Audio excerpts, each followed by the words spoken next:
이번 시간에는 현재 교회 상태와 또 이제 여기다 추가해서 이제 우리의 갈 길, 이제 현재 교회 상태가 이렇고 이제 우리가 어디로 가야 할 것이냐. 제가 이 이야기를 한다고 말씀을 드렸었죠. 그래서 이런 부분에 대해서 한번 이야기를 해보겠습니다. 이번 강론의 목적은 또 같이 가는 거예요. 현재 교회 상태를 보고, 물론 이 상태는 이제 사실 파산 상태에 있긴 해요.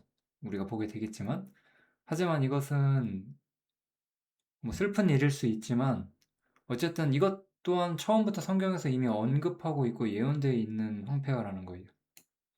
그러면 참된 몸이라고 부를 수 있는 교회가 있느냐 이런 걸 볼 거고, 이제 여기다 이제 추가로 이제 우리가 나아가야 할 길, 우리는 이제 어떠한 길로 가야 할 것이냐, 이런 이야기가 한번 전해지게 될 것 같습니다.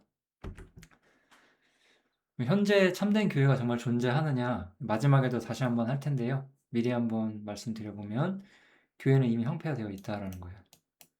교회는 몸의 일치를 잃어버렸다라는 거예요. 이것은 이런 얘기예요. 만약에 이런 사람들이 있다고 쳐보죠. 우리 교회는 굉장히 성경적이고, 우리 교회는 뭐 사람은 적지만, 예를 들어 뭐 20명밖에 없지만 다 성경적이고 우리는 굉장히 하나 되어 있어. 우리는 다 깨어 있고 하다못해 전부 다 확실히 거듭난 사람이야. 그러니까 우리 20명은 확실히 교회야. 이렇게 말하면 그거는 교회냐? 아니라는 거예요. 그건 뭐냐면 그들이 잘못됐거나 그들이 틀렸다는 뜻이 아니에요. 그냥 어떤 교파 하나라든가 혹은 작은 지역에 있는 공동체, 신앙 공동체 하나가 교회라고 할 수가 없는 거예요. 저도 몇 명, 한 10분 정도의 우리 형제님들과 함께 모이고 있는데 우리 모임이 교회가 될 수 없는 거예요. 교회라고 하는 것은 이런 거잖아요. 교회라고 하는 것은 전 세계에 이렇게 펼쳐져 있는 거잖아요. 그 중에서 우리가 이렇게 소규모 모임을 한다고 해서 이게 교회가 아닌 거예요. 이거는 교회가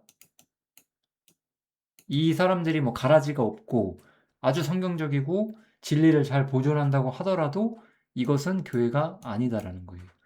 교회는 바로 이거예요. 이 전체를 우리가 교회라고 불러야만 하는 거예요. 이 교회는 실패하고 있다는 거죠. 어떤 사람들은 올바르지만 이 교회는 이미 실패하고 있다는 거예요.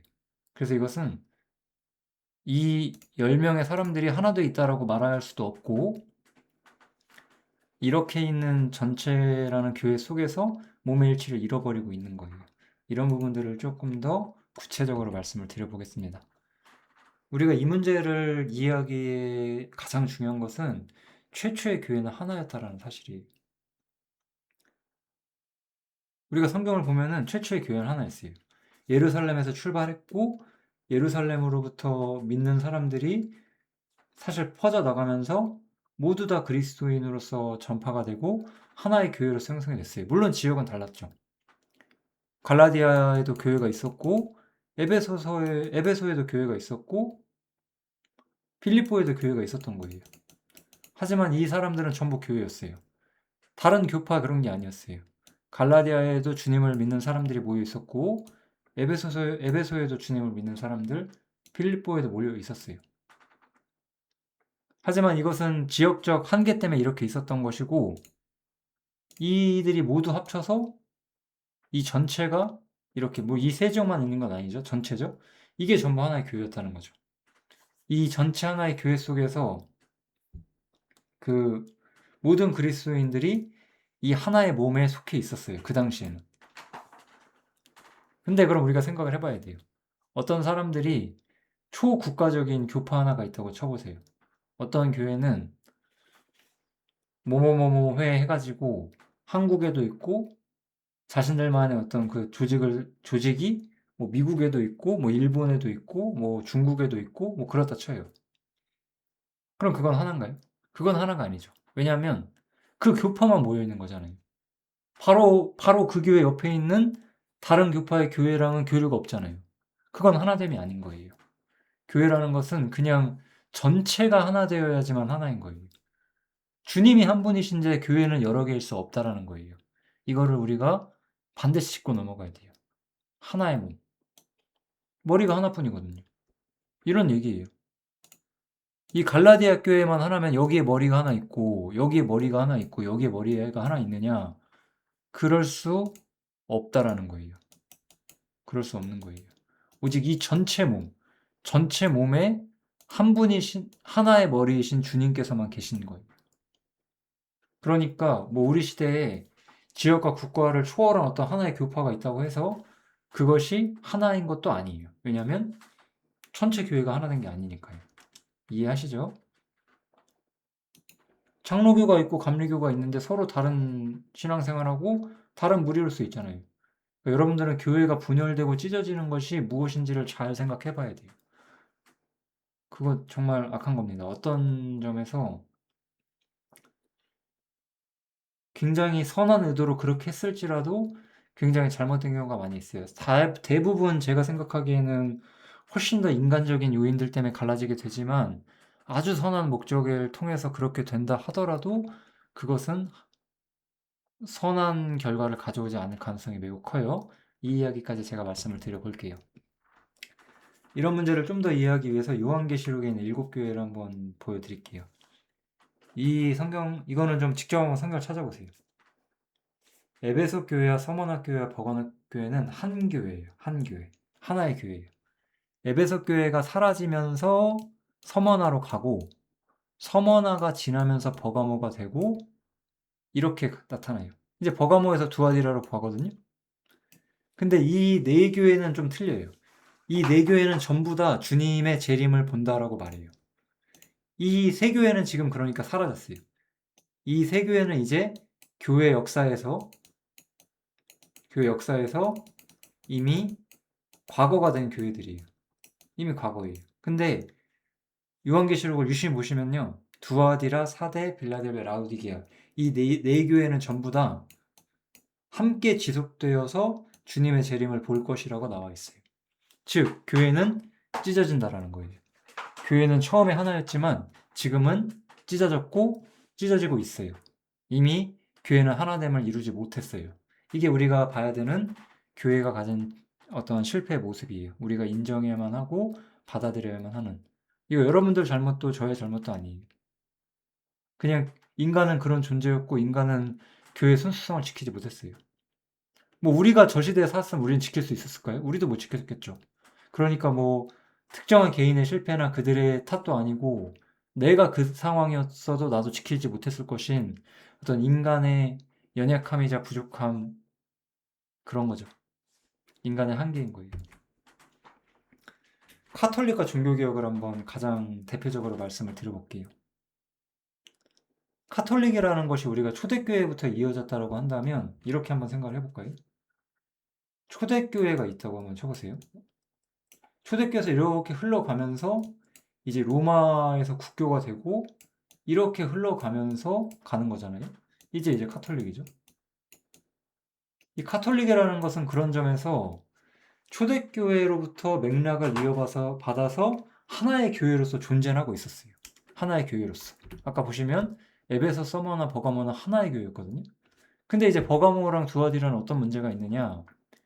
우상숭배를 교회에 들여와요. 우상숭배를. 여기 요한계시록 보시면 발람의 교훈을 따르고 그 이세벨처럼 행음한다라는 표현이 나오죠. 그래서 우상숭배를 교회에 들어오고 정착시키는 카톨릭이 이런 일을 많이 합니다. 그러니까 진리가 지켜지지 않은 그 어떤 잡스러운 종교가 돼버린 거죠. 기독교라는 것이 사실 사도 바울이나 사도들이 전했던 그 순수성을 완전히 잃어버린 상태인 거예요. 그래서 사대교회라고 하는 것은 이제 종교개혁 시대와 굉장히 흡사합니다. 그래서 이 사람들은 외형적으로는 부패에서 벗어나고 진리로 돌아가고자 하는 시도를 하게 돼요. 그러나 요한계시록에서 분명히 언급하기로는 살았다는 이름은 가졌으나 실제로는 여전히 죽어있다라고 말하면서 여전히 생명의 능력이 부족하다라고 이야기를 해요. 그렇지만 제가 여기서 다 기록하지 못했지만 흰옷 입은 자들이 있다라고 표현을 하기 시작하죠.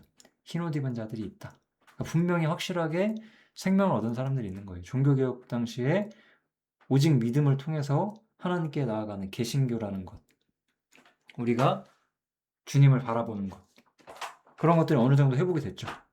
근데 여기서부터 이제 또 어떤 일이 생기게 되냐면 종교개혁 이후로 이제 사람들은 자신들이 옳다는 바에 따라서 교파를 형성하면서 모이기 시작해요.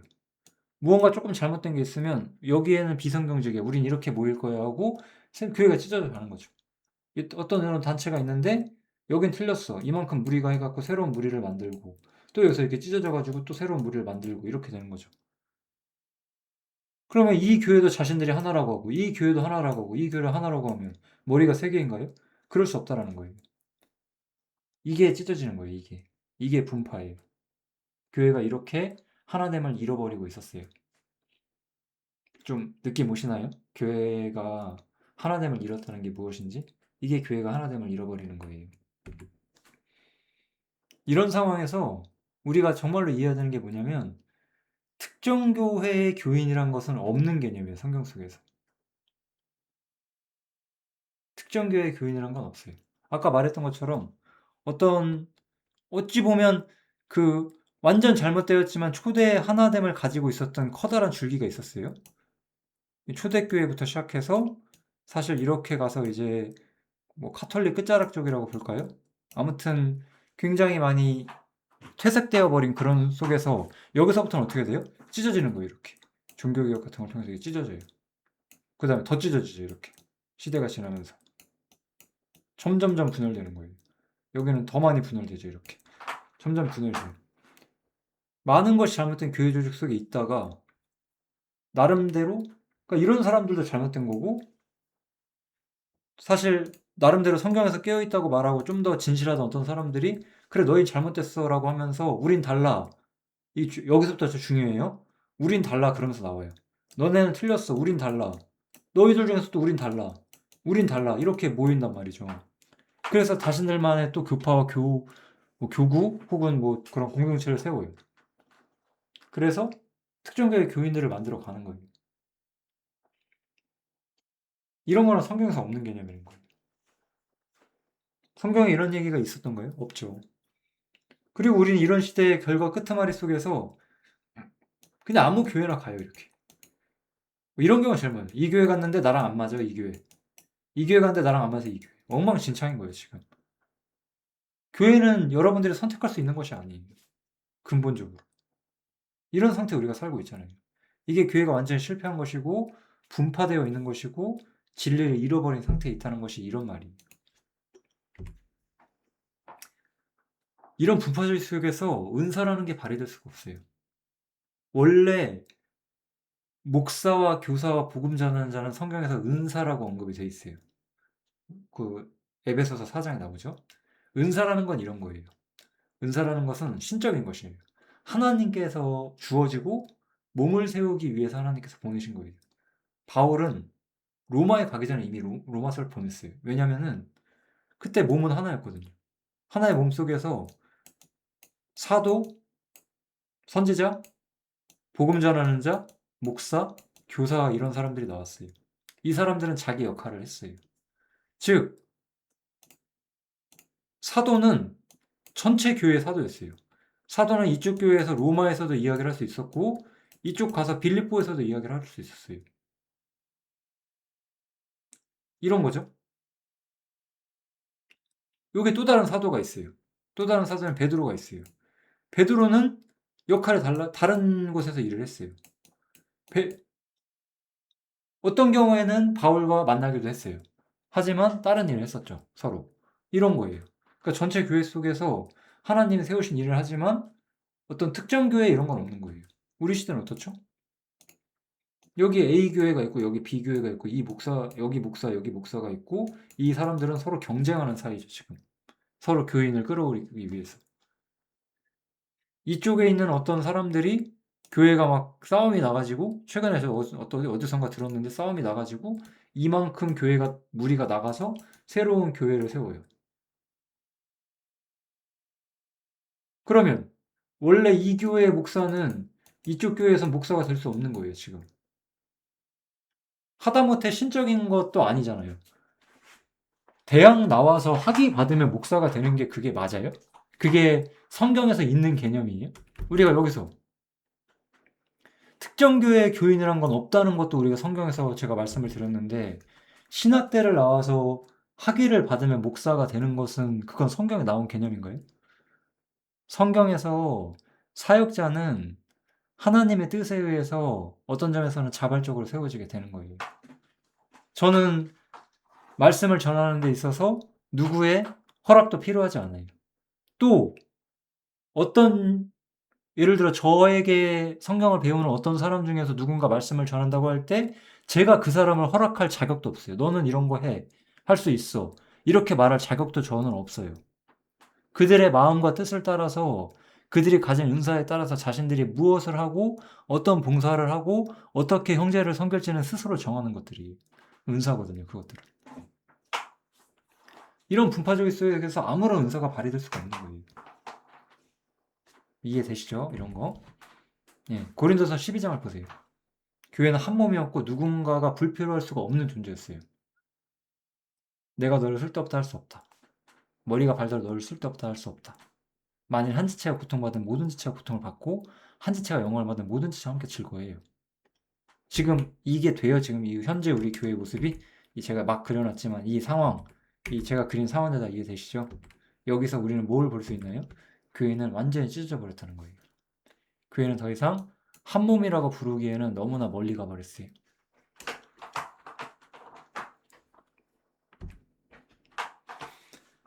하지만 제가 아까 처음에 말씀드렸죠. 교회가 하나의 됨의 길을 잃고 올바른 길을 가지 못할 것이라는 것은 이미 성경에서 예언되어 있었다는 거예요. 처음부터. 사도 바울이 살아있을 때부터 벌써 이 이야기가 나오기 시작해요. 불법의 비밀이 이미 활동하기 시작했다. 사도 바울의 시대에 이미 사람들은 자기 일을 구하고 그리스도 예수를 구하지 않음으로써 마음이 깨지기 시작을 했어요.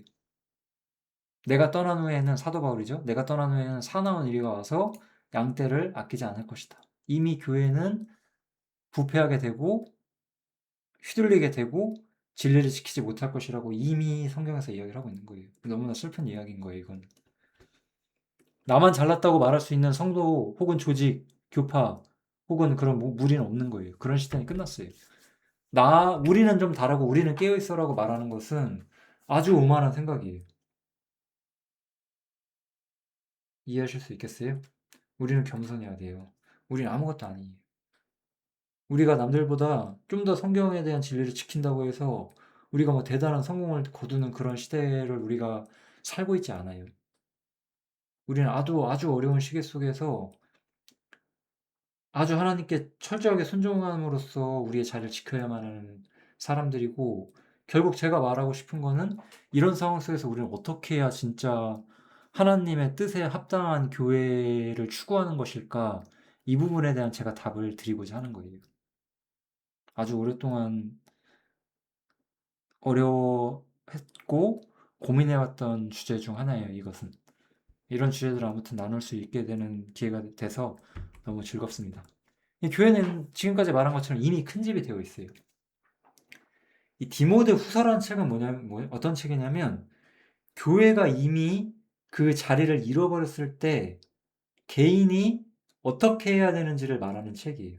그걸 디모데라고 하는 아주 친했던 자신의 제자이자 아들과 같았던 그런 후배에게, 신앙의 후배에게 베드로가 이런 이야기를 해주는 거예요.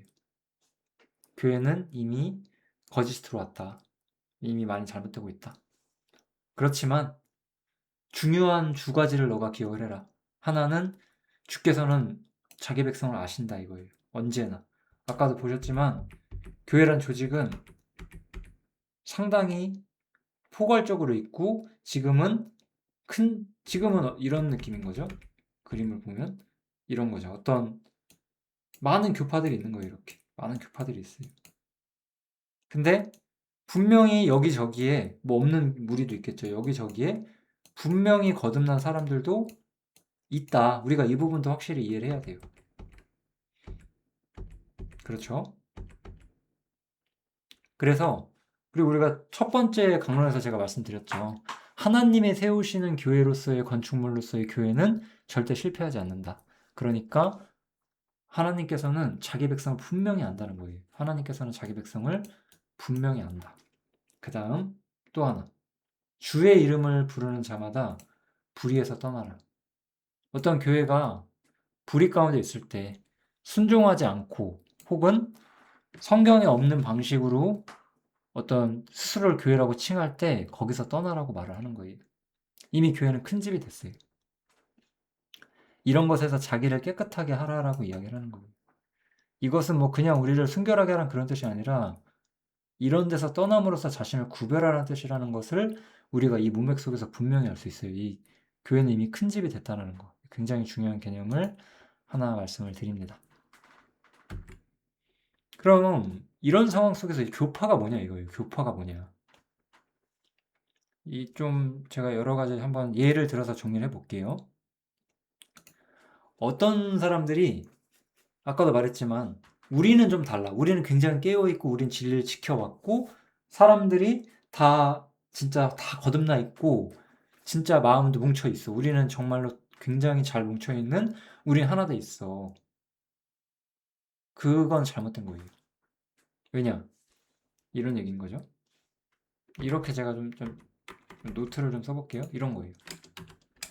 우리는 달라. 우리는 잘 순종하고 있다. 이렇게 한번 얘기를 해볼게요.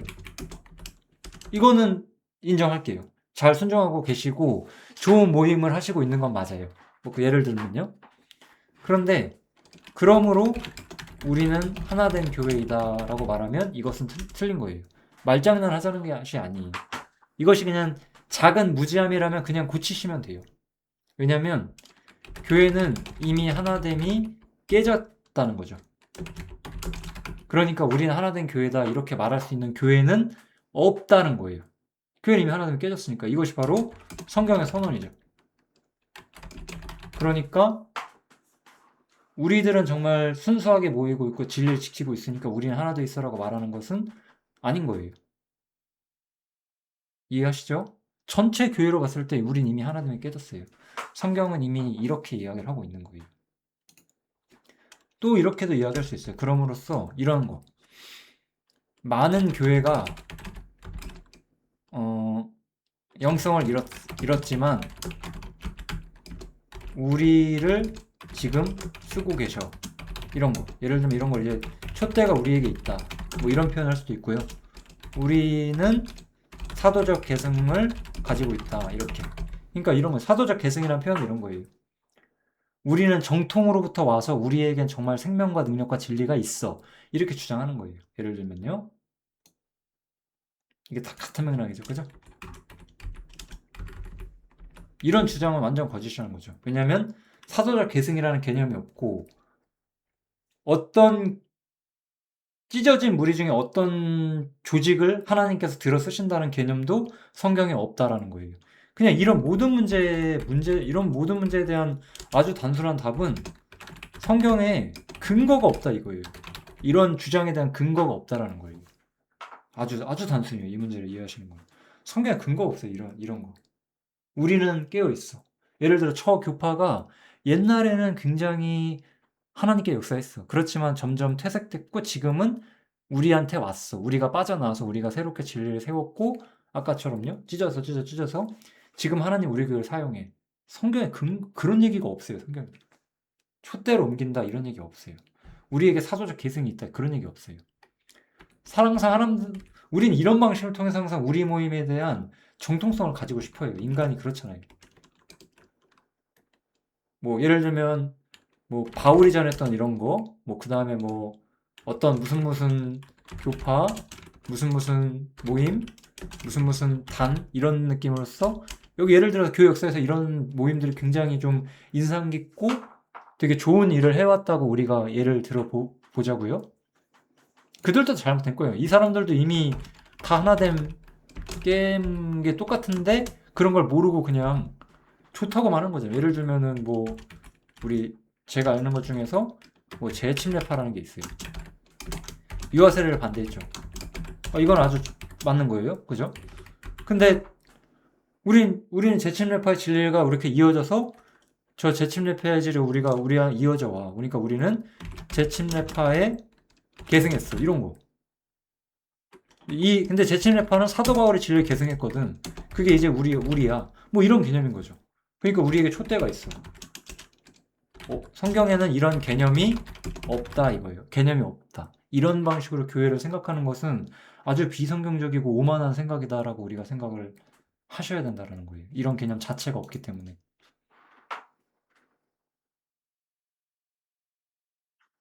이거는 그래서 잘못된 생각인 거예요.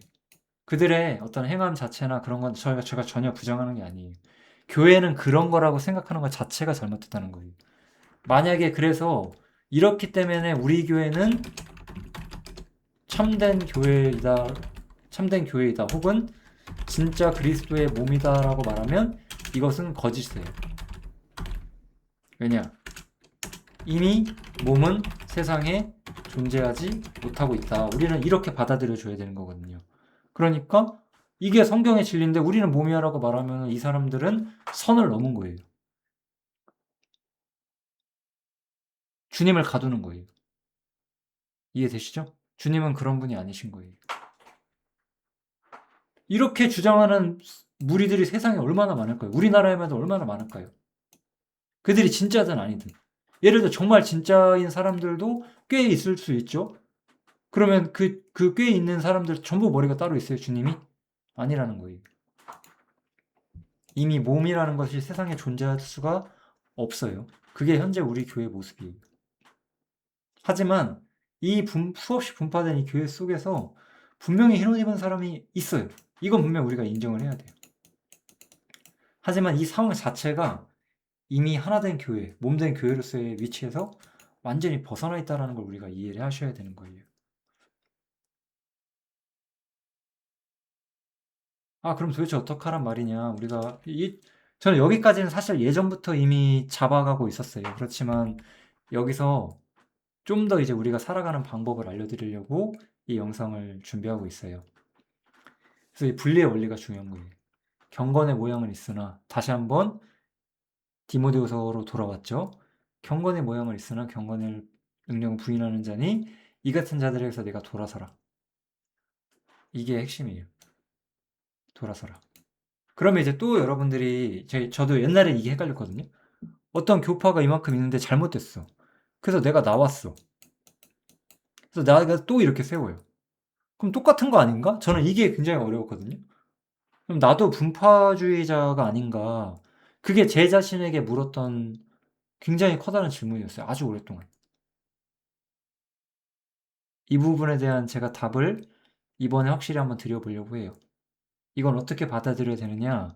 이제 중요한 건 뭐냐면 두세 사람이 내 이름으로 모인 곳에 나는 그들 중에 있다.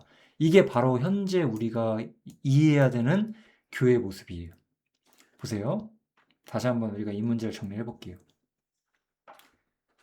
예를 들어서 어떤 사람들이 예를 들어서 한 20명의 사람들이 진리의 이름으로 이렇게 나왔다고 쳐요. 예를 들어 20명의 사람들이 이렇게 나왔어요. 분명히 여기는 지금 큰 집이 되었고 올바르지 못해요.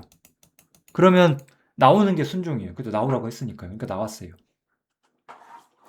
그러면 이 20명이라는 작은 무리가 다시 교회가 되느냐? 제가 여기서 알려드리고자 하는 건 이것은 교회가 아니라는 거예요. 이것도 물론 교회가 아니긴 하지만 하나님 이미 깨졌지만 우린 그러니까 어떤 교회라는 이름으로 조직체로서 어떤 연합체로서 모일 수 있는 시대가 아닌 거예요.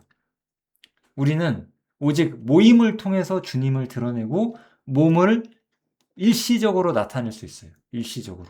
그게 현재 우리가 할 수 있는 전부예요. 이게 우리가 할 수 있는 전부라는 거예요, 지금. 어떤 말이냐면 이런 뜻이에요. 이렇게 아까 말했던 것처럼 10명의 사람들이 있어요. 여기 10명의 사람들이 이렇게 그냥 8명이라고 할게요, 편의상.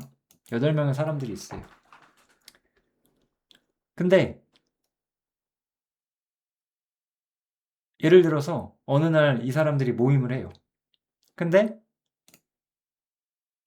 그날은 요렇게 4명만 모였어요. 그럼 주님은 누구와 함께 하시는 거예요? 이 4명과 함께 하시는 거예요. 주님은 이 4명과 모였으니까. 두세 사람이 내 이름으로 모인 곳에 나도 그들 중에 있다. 이게 바로 이 말씀의 뜻인 거예요. 세 사람이 뜻을 합쳐서 박차고 나왔어요. 그럼 그 세 사람은 절대로 끊어지지 않는 새로운 조직으로서의 교회가 되는 것이냐? 그런 건 없다는 거예요. 조직체로서의 교회는 없어요. 근데 우리가 주님의 이름으로 모일 때 그때는 주님이 함께 하신다는 거예요. 이게 사실 현재 교회가 알아야만 하고 지켜야만 하고 행해야 하는 진정한 모습인 거예요. 그러니까 우리는 주님의 이름으로 모여야 돼요. 어떤 상황에서든지. 물론 이 큰 집 속에서 진정한 교회의 모습이 뭔지 모르는 사람들은 절대 이런 길들을 현재는 이해할 수 없겠죠. 그러니까 우리는 조직이 아니에요. 우리는 이런 뜻인 거예요. 우리는 여기에 어떤 흰 옷 입은 사람이 우리 모임에 참여한다고 치면은 그 사람도 여기 모이면 5명이 그때는 주님의 이름으로 모였고 그때 주님이 함께 하시는 거예요. 그러니까 그때 이 사람도 무언가를 배울 수 있고 무언가 유익을 얻을 수 있을 거예요. 그냥 그게 전부인 거예요. 우리는 이 사람한테 이제 이 조직을 나가서 우리 조직에 오세요라고 말할 수가 없어요. 물론 여기가 큰 집이니까 나오는 게 맞습니다는 맞아요. 그렇게 말할 수 있지만 이 조직을 떠나서 우리 조직으로 오세요 하면 우리도 교회가 되는 거예요. 조직이 아닌 거예요. 교회라는 것은. 교회는 모임이에요. 모임. 이해하세요? 모임이라는 거예요. 10명의 사람이 있어요.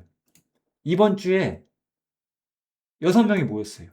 이 6명 중에 주님이 함께 하신다는 거예요. 이 모임을 지속하고 모임을 계속함으로써 우리는 지금은 사라져버린 하나님의 어떤 교회의 모습을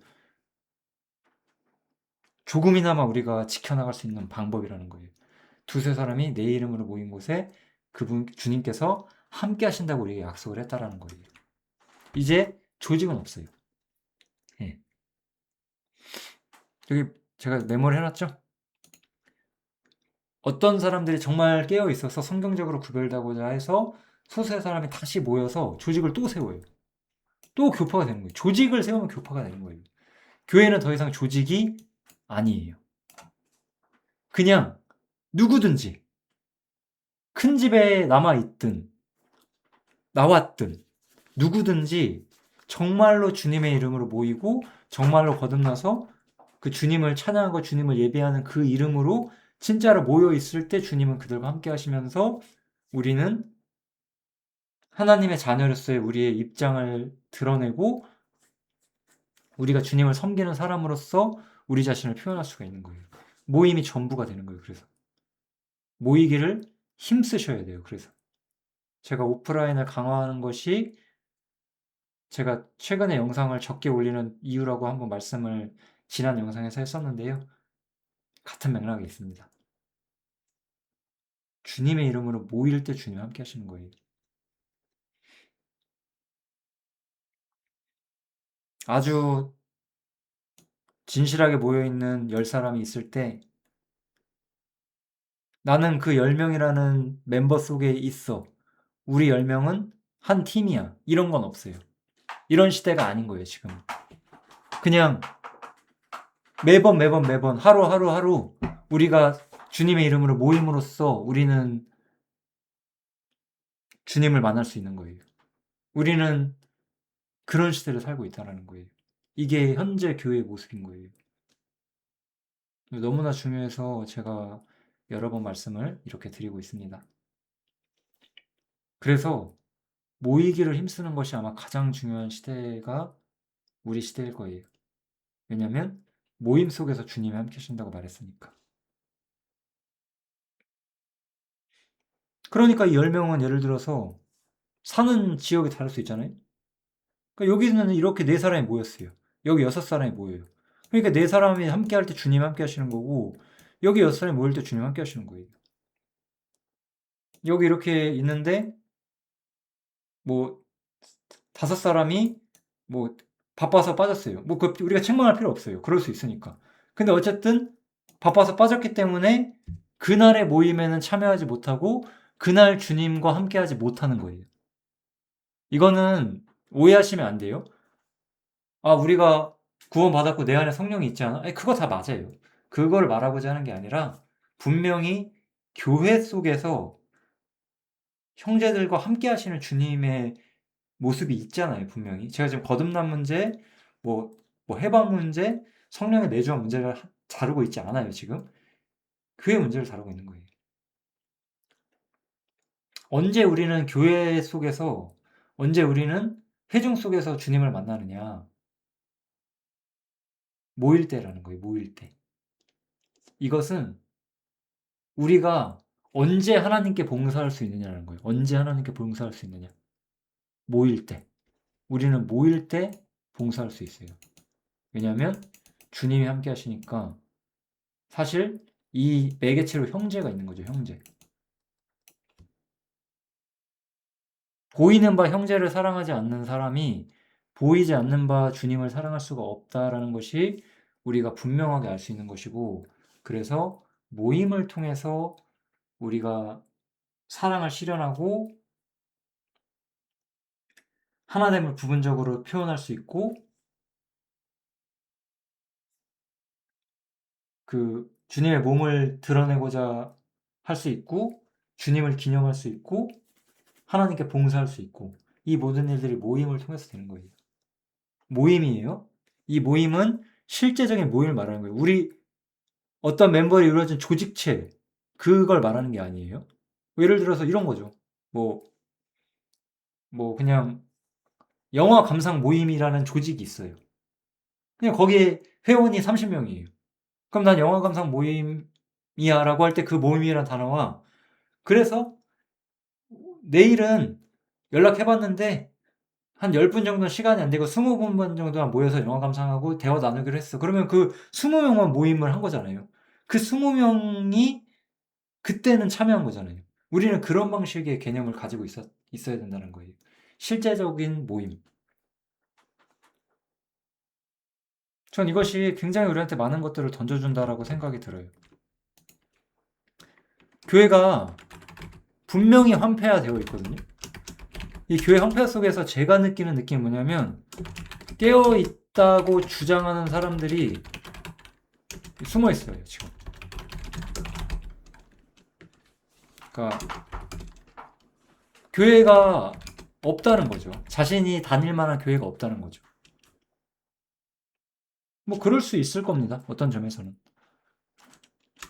근데 그렇기 때문에 나는 혼자서 잘하고 있다, 이건 거짓말이라는 거예요. 성경에는 이런 개념이 없다라는 거예요. 어떤 특수한 경우에 정말로 혼자 있는 사람도 있을 수 있어요. 이런 사람들에게 주님은 길을 열어주신다라고 봐야 돼요. 저도 옛날에 교회를 찾았거든요. 제가 있던 교회가 황폐화되었고 거기를 나가야 한다고 생각했을 때 저는 찾았어요. 찾았지만 찾지 못했어요. 그럴 때 주님은 길을 열어주셨고 모이는 방법을 저에게 알려주시기 시작하셨어요. 그것을 그 과정 속에 있어서 저는 해방도 배우고 에베소서가 말하는 교회가 뭔지도 배우고 하늘에 있는 교회와 땅에 있는 교회의 그런 모습도 배우고 수없이 많은 것들을 배워왔어요.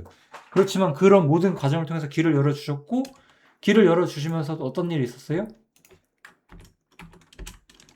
형제들을 보내주셨죠. 저한테.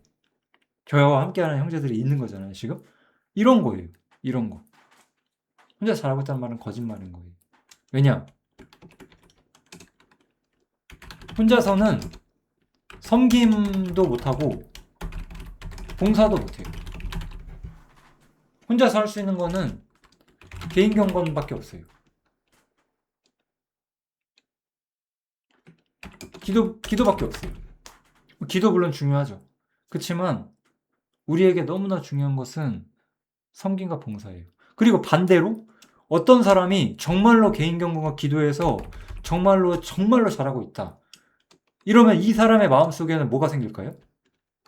형제에 대한 사랑과 애정, 갈망, 교회에 대한 헌신에 대한 마음이 생겨요. 그러니까 어떤 사람이 자신의 개인 경건과 기도 생활을 마구마구 자랑을 하는데 교회에 대한 그게 없다. 저는 잘못된 개인 경험 훈련과 기도 생활하고 있다라고 저는 좀 말씀드리고 싶어요.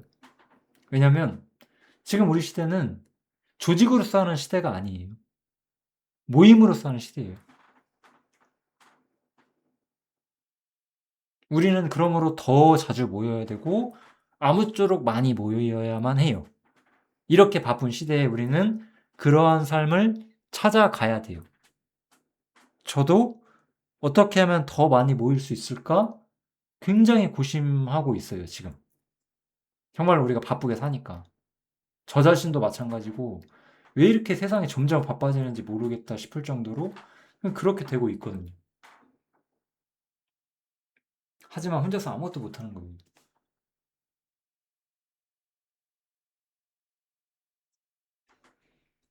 저는 가까운 형제로부터 이런 질문을 많이 받아왔어요. 그러니까 뭐 저 자신도 그런 게 질문했고, 우리는 자유하다 이거죠. 우리는 자유하다. 모임을 강제하는 것은 또 다른 규범이 되지 않는가? 그럴 수 있습니다. 이것도 전 인정해요. 또 다른 규범일 수 있어요. 근데 이거는 우리가 강제하는 게 아니에요. 이제는 우리는 이걸 강제라고 생각하면 안 돼요. 우리는 어떤 시대라고요? 모일 때에 주님이 함께하는 시대.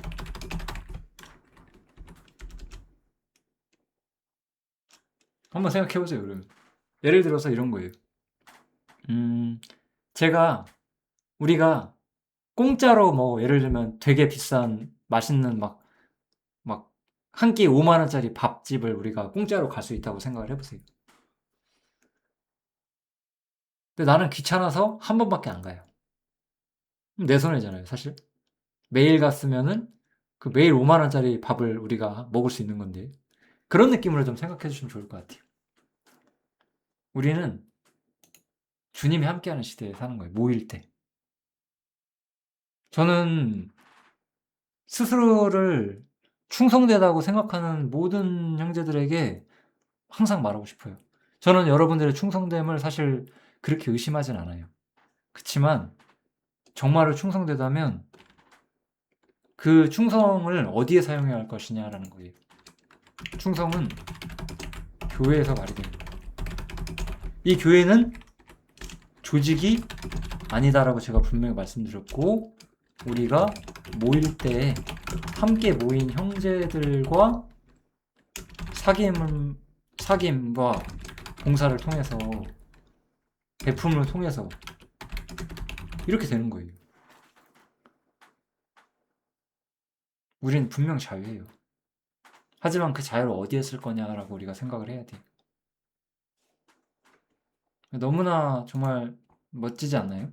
주님께서 이렇게 우리를 묶어 놓으셨다는 거? 아무런 제한도 제약도 없이 이렇게 사람을 자유로서 묶을 수 있는 힘, 이러한 진리를 이미 하나 된 교회는 찢어져 버렸고 우리가 황폐한 시대에 살고 있지만 우리에게 아직도 살 길을 열어주신 그 주님의 지혜와 능력이 너무 놀랍지 않나요? 이런 것들을 준비해 오면서 사실은 이 이야기를 준비해 오면서 저는 물론 이렇게 영상을 통해서 말씀을 전하는 것도 중요해요. 왜냐면 이 영상은 사실 저와 함께 모이는 사람은 10명 정도밖에 되지 않는데 사실 더 많은 사람들이 봐주시는 것 같긴 하거든요, 느낌상. 그렇다고 엄청 많은 건 아니겠지만 그분들은 다 지금 어디서 뭐 하시는 거예요? 진짜 교회를 모르시고 찾고 계시거나 뭐 그러는 경우도 있겠죠. 물론 뭐 비판을 하거나 그냥 들으시는 분들도 있고 알고리즘 타고 들어올 수도 있겠지만 근데 실제로 우리는 이렇게 모이는 사람들이라는 거예요. 조직이 아니라. 그냥 모일 때 함께 한다는 거. 그것이 무엇인지를 우리가 너무나 이해했으면 좋겠습니다. 모일 때 주님이 함께 하시는 거. 조직이 아니에요, 더 이상. 내일 만약에 5사람 중에 3사람밖에 모이지 못한다면 그 3사람과만 주님이 함께하고 계신 거예요. 그러니까 여러분들은, 우리들은요, 주님과 더 자주 볼 수 있는데 더 자주 보지 못하는 삶을 살고 있다. 좀 그렇게 한번 생각해 주시면 좋을 것 같아요. 더 자주 주님을 만나고 싶다. 제가 다음 주제는 그러니까 뭐가 나올까요? 실제로 모임에서 어떻게 무엇을 할까라는 주제를 아마 우리가 이야기를 나눠봐야 할 거예요. 왜 이것이 중요하고 에베소서 아니 요한일서에서 이 문제를 무수히 많이 다루고 있죠. 왜냐하면 아까도 말했지만 형제를 사랑하지 못하는 사람이 주님을 사랑할 수 없다.